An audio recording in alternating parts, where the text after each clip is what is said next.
जय माता रानी दोस्तों, आप सभी का बहुत बहुत स्वागत है आपके अपने चैनल राधा कृष्ण ऑफिशियल में।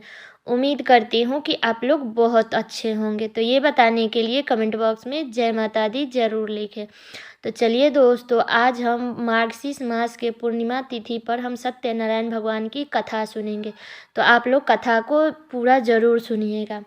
तो चलिए कथा को शुरू करती हूँ।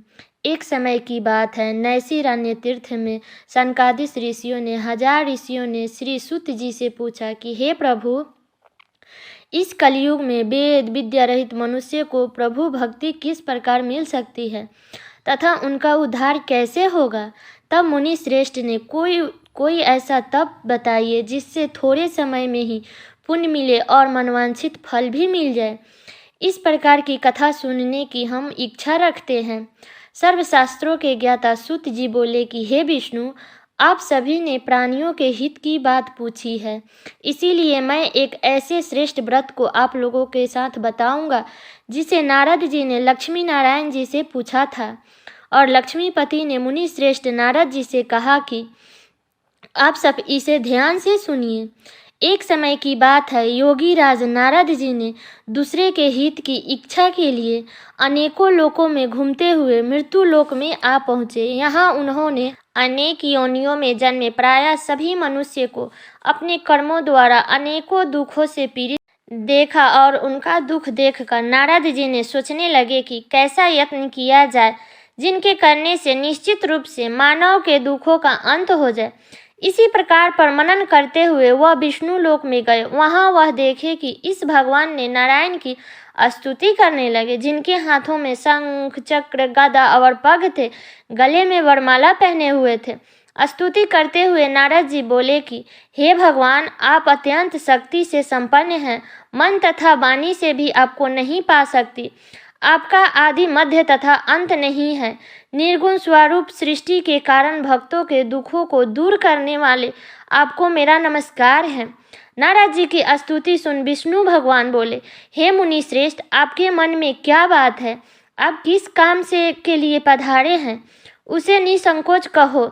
इस प्रकार नारद मुनि बोले कि मृत्यु लोक में अनेक योनियों में जन्मे मनुष्य अपने कर्मों के द्वारा अनेक दुखों से दुखी हो रहे हैं। हे नाथ, आप मुझ पर दया रखते हुए तो ये बताइए कि वे मनुष्य थोड़े प्रयास से ही अपने दुखों से कैसे छुटकारा पा सकते हैं। तब श्री हरि बोले कि हे नारद, मनुष्य की भलाई के लिए तुमने बहुत ही अच्छी बात पूछी है, जिसके करने से मनुष्य मोह से छूट जाता है।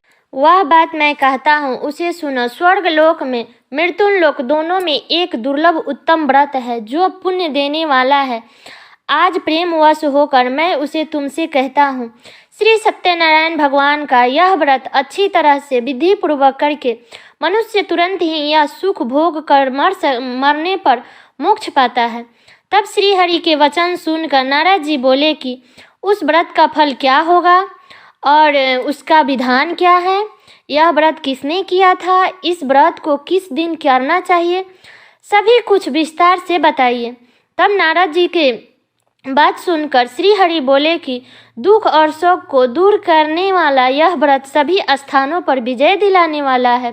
मानव को भक्ति एवं श्रद्धा के साथ शाम को श्री सत्यनारायण भगवान की पूजा धर्म परायण होकर ब्राह्मण या बंधुओं के साथ करनी चाहिए। भक्ति भाव से होकर नैवेद्य केले का फल, घी, दूध, गेहूं का आटा स्वयं लेकर आप कर सकते हैं। शक्कर गुड़ को लेकर सभी को प्रसाद बनाकर भगवान को भोग लगा सकते हैं तथा ब्राह्मणों सहित बंधुओं को भी भोजन करें। उसके बाद स्वयं भोजन करें तथा भजन कीर्तन हो जाए। इस तरह से सत्यनारायण भगवान का यह व्रत करने पर मनुष्य इस नियम विधि से श्री सत्यनारायण भगवान की पूजा करने पर मनुष्य की सारी इच्छाएं निश्चित रूप से पूरी होती है। इस कलयुग में मोक्ष का यही एक सरल उपाय है, जो उपाय मैंने बताया। तो इसी विधि से हमें सत्यनारायण भगवान की पूजा करनी चाहिए। तो सब बोलो श्री सत्यनारायण भगवान की जय।